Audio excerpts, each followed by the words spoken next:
গুবরই বস্তিকা।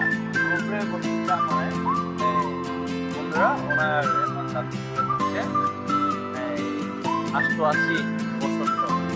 ৮৮ বছর। এর আরো বেশি হতে পারে। তো উনার অনুমান ছিল না। আর আমাদের থেকে মনে হচ্ছে আরো ৯০ পার হবে। হ্যাঁ?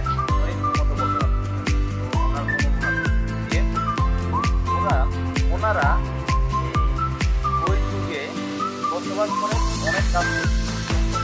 কেননা তারা রোদ, বৃষ্টি, ঝড়ের সাথে যুদ্ধ করে তারা অনেক পরিশ্রম করে খাচ্ছে। হ্যাঁ? আমাদের আদিবাসীগুলো কারোর প্রতি কারো কাছ থেকে জোর করে বা কোনো কিছু নিয়ে কোনো সাহায্য নিয়ে খায় না। নিজেদের কাজে নিজেরা তারা খাচ্ছে। তার জন্য সুস্থ সবল করে। যদি আমাদের যারা শহর অঞ্চলে ঢাকা শহর অঞ্চলে যারা থাকে তাদের ৫০ বা ৬০ বা ৭০ অব্দি চলে গেলে তারা কি হয়ে যায়? তারা হাঁটতে পারে না, চলতে পারে না, অনেক ইয়া হয়ে যায়, না?